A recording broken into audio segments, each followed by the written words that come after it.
Hey everybody, I'm Clayton, and cleaning out my parents' basement has really taken me back.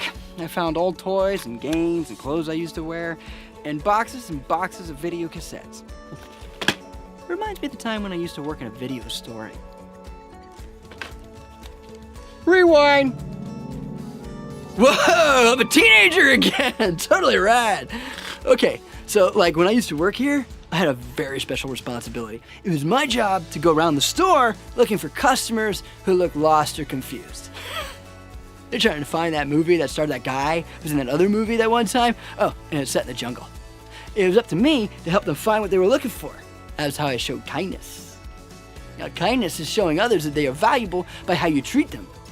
I mean, just think about it. If I weren't there to help them, the customer would just walk around aimlessly for hours, unable to find that movie with that monster who came from Mars. Or was it Venus? Or Iowa? I could make their day just by listening and leading them to the right shelf. But the video store isn't the only place where you'll find people who seem confused and all alone. As you'll hear in today's story, there are lots of those kind of people who need kindness. Hey, it's been real and all, but it's time to go back in the future!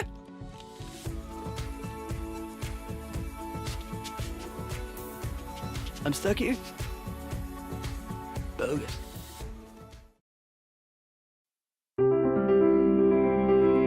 The Bible isn't just a book of random stories. It's 66 different books that come together to tell one story. An incredible one about God's love for us. And now for an amazing story, inspired by the book of Matthew, chapter 25. Verses 35 to 40. Mariana zipped up her coat and wrapped her scarf 3 times around her neck as she stared outside at the icy sidewalk. I can't believe they didn't cancel school. Mariana's mother searched for her car keys in her purse. The roads are clear, sweetie. Mariana pulled on her boots. They were a deep purple with shiny silver buckles. At least I've got a reason to wear my new boots. Don't forget, you'll need to take the bus this afternoon. Oh, the bus always smells like feet. Why can't you pick me up? I'll be at the shelter.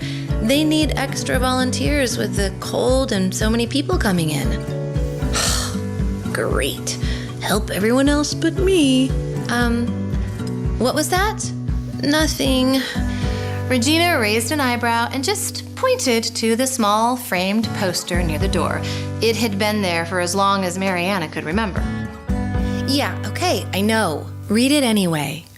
Mariana stepped closer to scan the words, a Bible passage from Matthew. I was hungry, and you gave me something to eat. I was thirsty, and you gave me something to drink. I was a stranger, and you invited me in. I needed clothes, and you gave them to me. Anything you did for one of the least important of these brothers and sisters of mine, you did for me.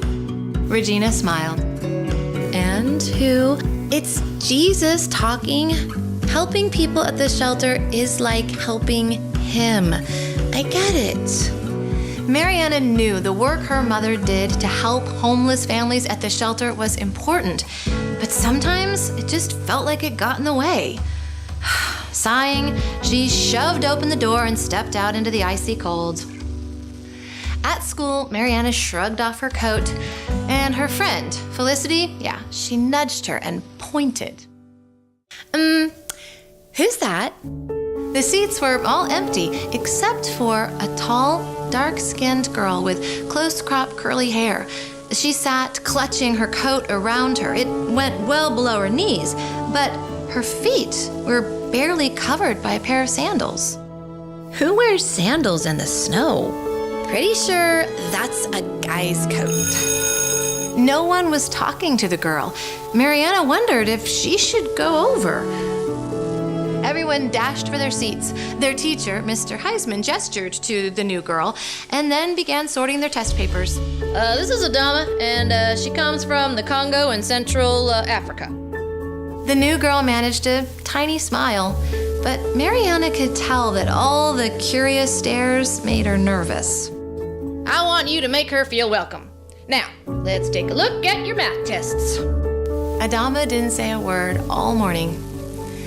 At lunchtime, she sat by herself, pulling out a single container from a plastic grocery bag. Mariana watched from her table where she sat with Felicity and all her other friends. I wonder what she's eating. Whew, whatever it is, I can smell it over here. Mariana giggled and made a face, but she could almost hear a tiny voice prompting, "How would you feel sitting all alone in a new place?" I bet it's what everyone eats where she's from.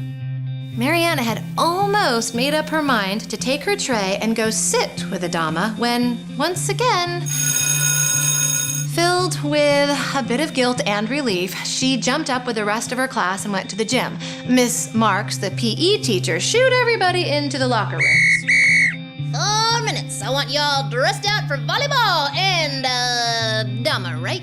Yeah. If you didn't bring gym clothes, just, take the bench, okay? Miss Marks herded all the students onto the court. All right, let's see you serve and return. Felicity, Mariana, you're up. As Mariana took her place, she noticed Adama sitting alone on the bench, looking a little lost. Hands up! Mariana glanced up to see Felicity's serve hurtling her way. She jumped, missed the ball, and rolled her ankle when she landed. Ow! Oh, ow! You okay? Yeah, fine. It's just, ow. Sit out for a minute. See how it feels. Mariana limped toward the bench as the class continued. She sat a few feet from Adama. Your ankle? It is hurt? Not bad. It'll be okay. I'm Mariana. I heard the other girls say it. That is a pretty name.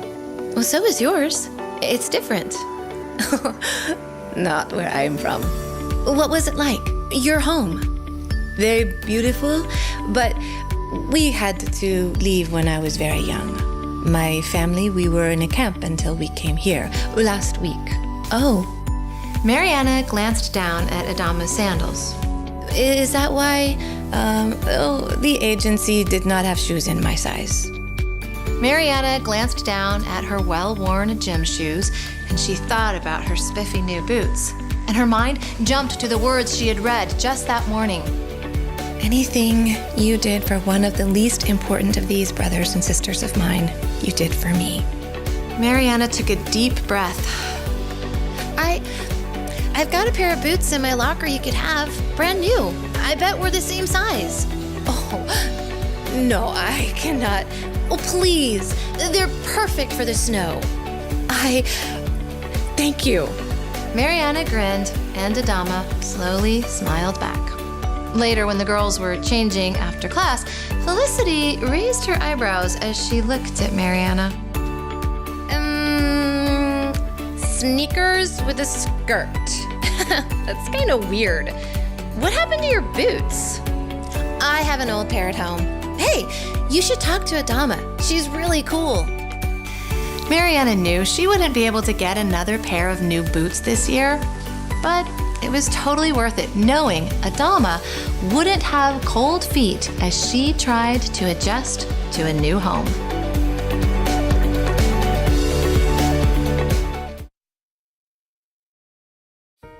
Okay, so try this. Rewind your life. Have you ever been overlooked? You know, like one of the hungry or cold or lonely people that Jesus was talking about?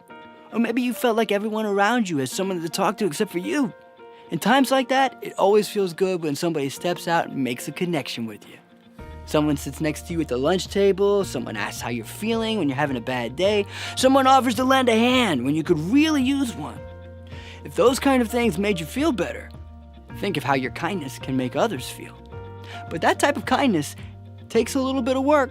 You have to keep your eyes open. Sometimes you even have to go looking for people who are desperately in need of help. And when you find them, you can make their day just by listening and helping them meet their needs. So the one thing to remember today is this: be kind to people who are overlooked. Jesus said when you're kind to those people, it's like you're being kind to Him. So one way we can show Jesus how much we love Him is by loving people who need it the most. I could use some love right about now. Does anyone know how to time travel? Oh, I'm starting to get zits again. This is like when that movie with that girl who made that machine that took her back in time to the place with all those creatures who did all that crazy stuff. That was a good movie. Oh, I see a customer.